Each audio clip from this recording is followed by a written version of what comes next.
Assalamualaikum warahmatullahi wabarakatuh. Anak-anakku sekalian kelas 6 yang saat ini masih belajar dari rumah, melalui video pembelajaran kali ini Bu Naifah akan menjelaskan beberapa bab yang ada di semester 2. Dan alhamdulillah kali ini kita sudah menginjak ke pelajaran kelima dengan judul jual beli.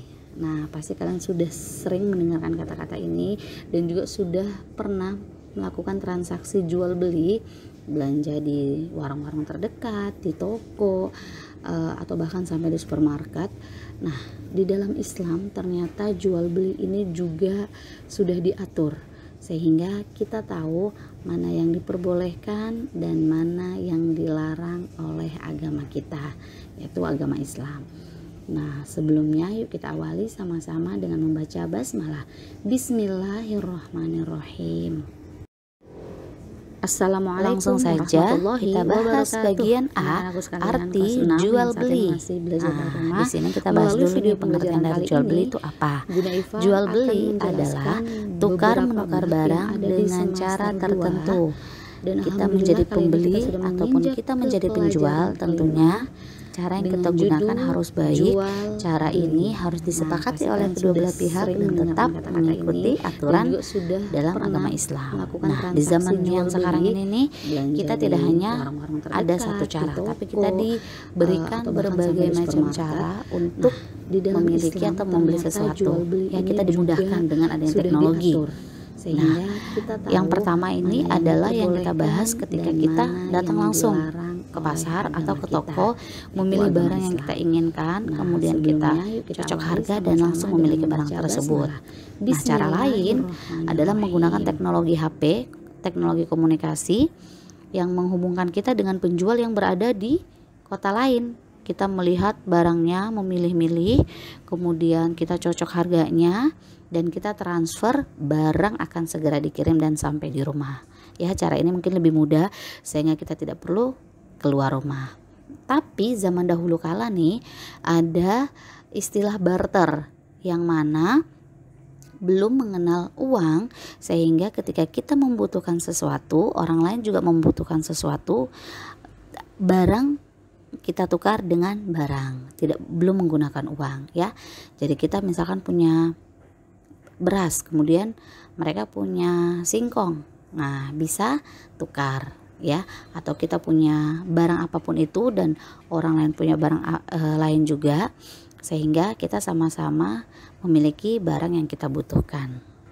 Nah, anak-anakku sekalian, yang perlu kita perhatikan dalam proses jual beli adalah harus dilakukan dengan rasa suka sama suka, tanpa adanya unsur paksaan antara penjual dan juga pembeli ya.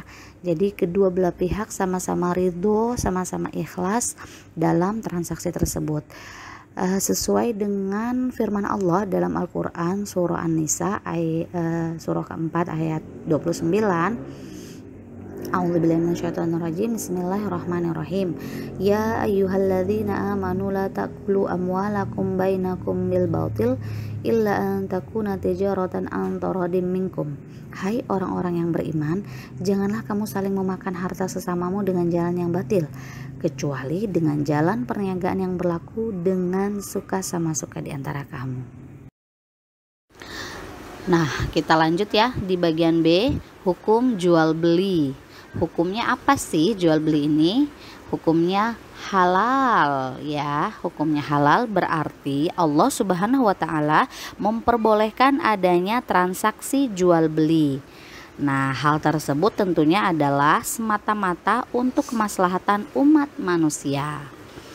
Kita lihat ada di dalam Quran surah Al-Baqarah surah kedua ayat 275 yang berbunyi, A'udzubillahi minasyaitonirrajim, Bismillahirrahmanirrahim, wa ahallallahul bai'a wa harramar riba. Artinya, Allah telah menghalalkan jual beli dan mengharamkan riba. Selanjutnya adalah bagian C, rukun jual beli. Nah, rukun adalah sesuatu yang harus ada dalam suatu kegiatan atau dalam suatu proses jual beli. Yang pertama adalah penjual. Nah, penjual ini berarti orang yang memiliki barang, orang yang ingin menjual barangnya. Yang kedua, adanya pembeli, ya. Pembeli adalah orang yang ingin memiliki barang tersebut, orang yang ingin membeli barang tersebut. Nah, yang ketiga adanya barang, adanya sesuatu yang ingin diperjualbelikan. Oke.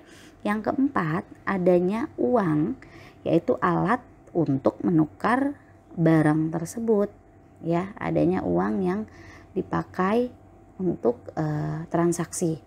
Kemudian poin yang kelima adalah ijab qabul, yaitu adanya ucapan perjanjian antara penjual dan pembeli, yaitu maksudnya adalah penjual ridho dan ikhlas ingin menjual barang tersebut dengan harga sekian, bentuknya seperti ini. Kemudian pembeli menerima barang tersebut dan siap membeli barang tersebut dengan kondisi yang sesuai yang sudah dilihat, yang sudah disampaikan oleh penjual. Nah, seperti itu ya. Jadi ada 5 rukun jual beli. Selain secara tunai nih, ternyata jual beli dapat kita lakukan dengan cara mencicil, ya. Ketika mungkin dana kita atau uang kita terbatas, kita bisa meminta kepada penjual untuk dibayarnya dengan cara mencicil. Tapi yang perlu diperhatikan adalah ketika jual beli dengan cara mencicil harus dengan catatan yang jelas, yang lengkap, sehingga tidak terjadi kesalahpahaman di akhir nanti atau di proses pembayaran yang secara bertahap tersebut. Nah, Quran Surah Al-Baqarah ayat 282 yang artinya adalah, wahai orang-orang yang beriman, apabila kamu utang piutang untuk waktu yang ditentukan, hendaklah kamu menulisnya, ya. Harus dicatat dengan jelas. Selanjutnya adalah bagian D, syarat jual beli. Kegiatan jual beli dapat dianggap sah apabila memenuhi syarat-syarat sesuai dengan syariat Islam atau hukum Islam. Nah, syarat tersebut dimaksudkan untuk menjaga kemaslahatan umat dan menghindari kemudorotan. Yang pertama adalah syarat untuk penjual dan pembeli, yaitu harus usia dewasa atau sudah balik untuk membeli barang-barang berharga, ya, rumah, motor, mobil, ya, emas, harus orang dewasa. Yang kedua adalah suka sama suka, artinya penjual dan pembeli rela untuk melakukan transaksi jual beli. Selanjutnya adalah barang dan uang itu harus halal, ya. Kemudian barangnya harus suci, bukan barang najis. Kemudian yang ketiga harus ada manfaat di barang tersebut sehingga tidak mubazir. Dan selanjutnya adalah diketahui jelas barang tersebut bentuknya seperti apa, ukurannya berapa, ya, harus jelas barangnya. Kemudian barang tersebut kepunyaan penjual atau boleh diwakilkan oleh orang lain dari penjual tersebut, bukan milik orang yang kita tidak tahu kemudian kita jual. Selanjutnya adalah ijab qabul, yaitu adalah kesepakatan antara penjual dan pembeli, adanya rela atau suka sama suka antara penjual dan juga pembeli.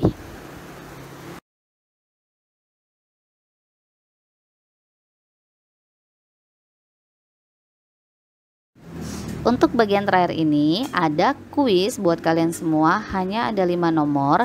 Silahkan langsung jawab pertanyaan kelima ini, langsung tulis jawabannya di buku tulis, jawab dengan benar ya. Selamat mengerjakan. Sekian video pembelajaran dari Bunda. Wassalamualaikum warahmatullahi wabarakatuh.